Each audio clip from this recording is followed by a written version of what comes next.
Бірде Төле би, балама әйелді өзім таңдап алып беремін. Байдың байлығына қызықпаймын, бидің билігіне қызықпаймын.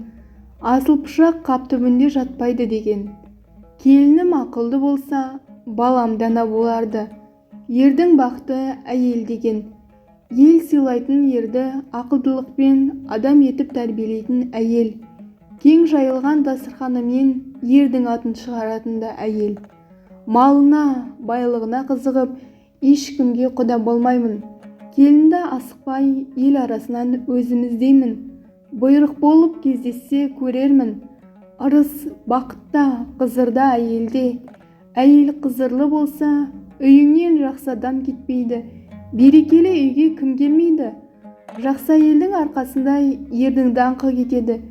Би бол, би болмасаң, би түсетін үй бол деген. Би түскенде үй болу әйелден. Ол әйелді халықта жақсы көреді, кембағал қайыршыды жақсы көреді. Жақсы кісіні жұрт жек көре ме? Әйелі жақсы болмай, ер оңбайды. Ердің бақытын кетіретін де әйел, ерге бақыт әперетін де әйел.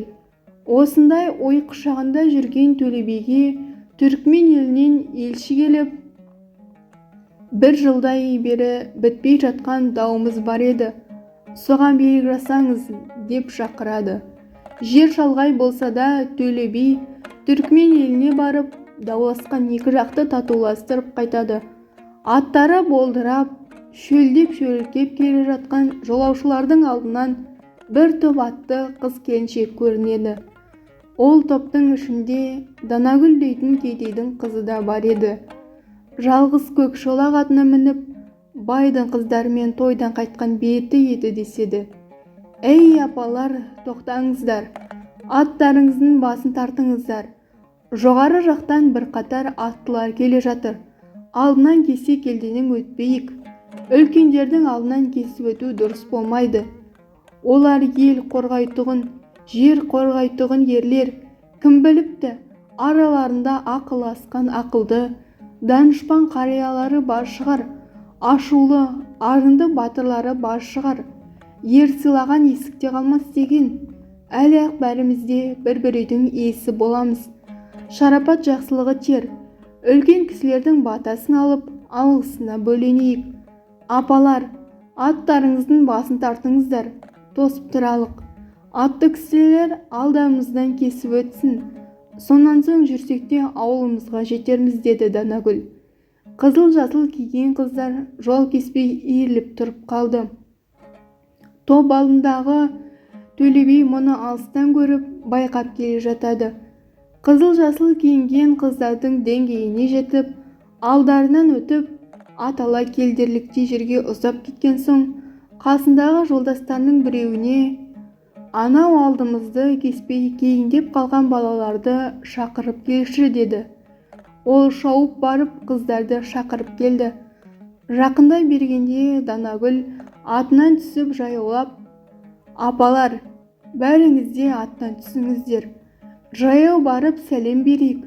Үлкен кісілерге атпен тасыраңдап жетіп барып сәлем бергеніміз ұят. Бұл кісілер еш уақытта да кездеспейтін кісілер. Жолымыз болады екен, деді. Барлық қыз аттан түсті. Жаяу жүріп келіп, бәрі басын иіп сәлем берді. Төле би, қарақтарым, өркендерің өссін, бақытты болыңдар.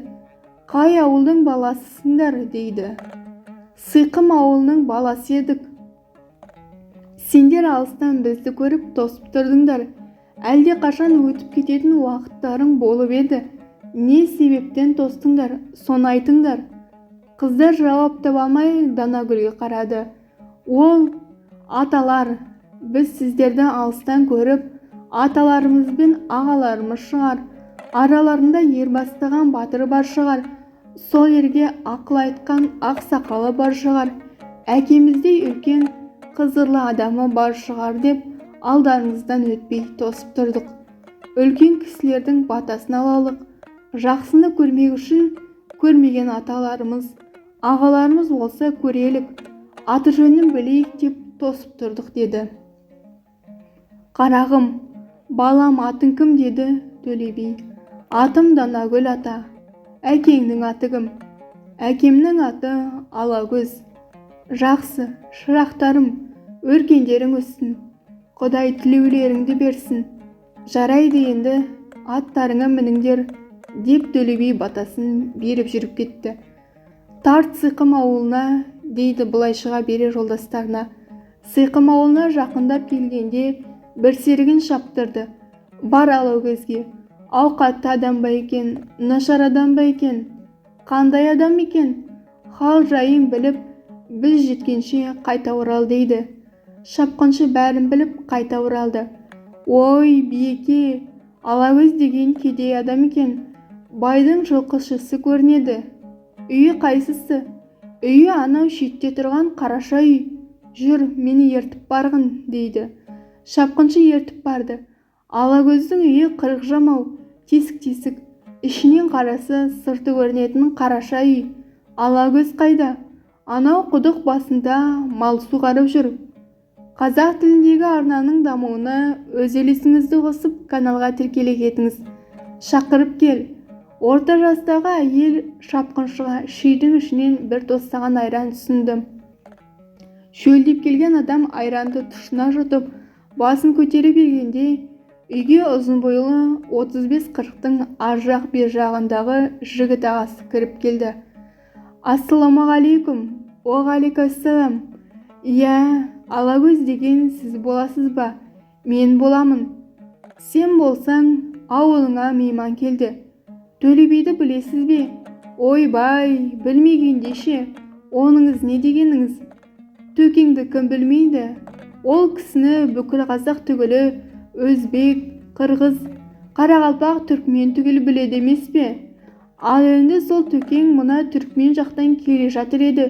Бүгін сенің үйіңе қонақ болады. Қонақты қарсы алуға жағдайың бар ма? Ойбай, бар жағдайым.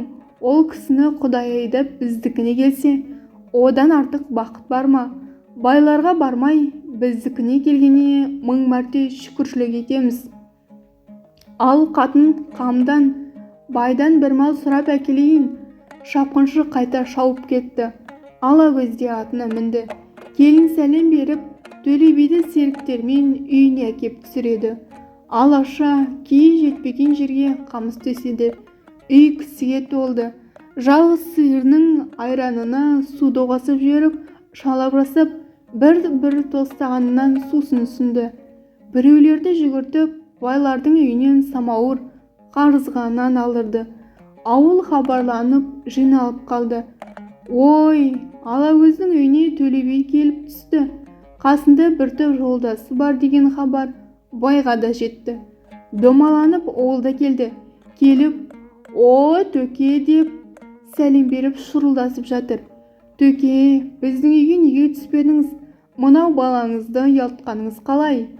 Халқым үшін мен Төле би болып тұрып, барға ғана түсіп, кедейлерді есіме алмасам, онда әділет бола ма?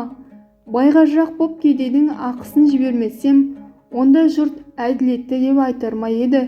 Мейірімім түсіп, мына Алакөздің үйіне қонақ болғым келді. Ал енді бәрің бірдей ағайынсыңдар ғой. Құрметтерің болса істей беріңдер. Лездің ішінде ақ киізде келіп қалды, текеметте, жастықта келіп қалды. Алакөздің үйінде жоқ болғанымен елде бар. Мал сойылып, ауыл адамдарының бірсыпырасы жиналып, әңгіме тыңдап, төкеңмен бірге отырды. Бір кезде Төле би сыртта жүрген Алакөзді шақырып алды.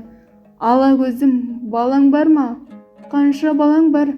Уа би аға, менің балам емес, Құдайдың баласы деп айтайын. Бір қыз балам бар. Осы үйде жүрген келіннен бе? Иә, осы үй келініңізден. Жақсы екен. Келін қай елдің баласы еді?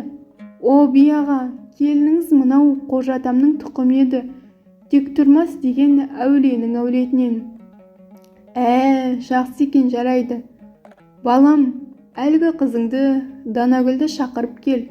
Үлкен кісілердің әңгімесін естіп отырсын. Бала ғой. Данагүл көрші ауылда қыздармен отыр еді. Әкең шақырып жатыр деп бір келіншек барып шақырып келді. Атаңмен амандас, деді оған шешесі ақыл айтып. Ол кісілерді мен көргенмін. Бағана күндіз сәлем бергенмін, мені таниды, деді Данагүл. Бір кезде тамақ пісті. Төле бидің алдына бата сұрап бас келді. Әлгі Данагүл, баламды шақыршы. Табаққа бата беріп болғаннан кейін жерде Төле би басты қасқалап пышақпен кесті де бір ұртын өз аузына салды. Бір құлағымен таңдайын алып, қарағым, Данагүл, келші, өз қолымнан ұсынайын. Құлақ бергенім екімнің бірі бол, таңдай бергенім айттырмай өліп, құпия жұмбақ сырымды шешіп, өсиетімді жұртқа жайып жүретін балам бол, міне, деп ұсынды. Данагүл келіп еңкейіп қолына алып, рахмет ата, айтқаныңыз қабыл болсын, деді басын иіп. Жолаушылар қонақ болып жатты, таң атты. Шай ішіп отырғанда жұртқа Төле би: «Оу, жігіттер, мына Алакөз мырзамен құда болғым келіп отыр. Данагүл балама мейірімім түсті. Бұйрық болса, бала етіп алсам деп отырмын. Мен де кедей адаммын, Алакөз де кедей адам. Қоралап айдап беретін малым жоқ. Сондықтан мұныкі менікі, менікі мұныкі. Екеумізге екі бала ортақ. Ниетім қалыс. Қабыл көрсең, Алакөз қарағым, тапқанымыз екі баланыкі», дейді. Алакөз әйелі екеуі орнынан ұшып түрегеп жылап қоя берді. «Би аға, бүйтіп дүниеге келіп бізге бала бітіп, ол баламызға сіз секілді адамның мейірі түсіп, үйімізге келіп құда болады, қызырға ие боламыз деген жоқ едік. Би аға, өле-өлгенше баламыз сіздікі. Ерлі-байлы екеуміздің мал-жанымызда осы баланың жолында. Сіздің бізді елегеніңізге, осынша мейірбаншылықпен бізге мейіріңіздің түскеніне ризамыз. Рас па, өтірік пе деп келдіңіз, екеуміз қуаныштан жарылып кете жаздап тұрмыз. Ал ендеше олай болса, мінекей, бабам Бәйдібектің батасы болсын, әумин. Қолыңды жай, ақылды, абыройлы, мейірлі, рақымды, кішіпейіл, киелі, айтқаны әділ, тілегі қабыл, өмір жасы ұзақ, халқына қадірлі, жұртына сүйкімді, әке-шеше, туыс-туғанына жағымды, арты шүбірлі, үбірлі, алды қоқырлы нәсіпті болсын. Аллаху әкбар, деп бата береді. Арада ай өтпей Төле би Данагүлді ауылына келін етіп түсірді. Келіні өзінің ойынан шығып күткеніндегідей болды. «Балам, Данагүлім, өзімнің ұлым қандай болса сондай болып жүре бер. Атаға көрінбей қашып кетуді қой, ол ескірген әдет. Мен болсам халық үшін жүрген адаммын, көбінесе түзде жүремін.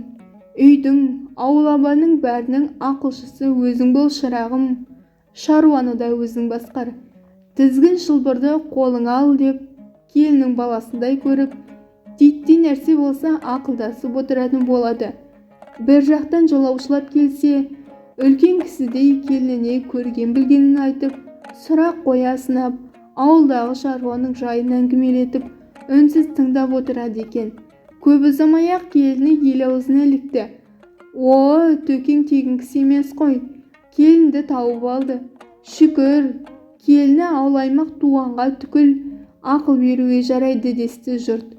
Төкең сыртта алталашқа билік айтса, қара домалақ келіні ауылдағы ағайын туғанға билік етті. Қазақ тіліндегі арнаның дамуына өз үлесіңізді қосып, каналға тіркеле кетіңіз.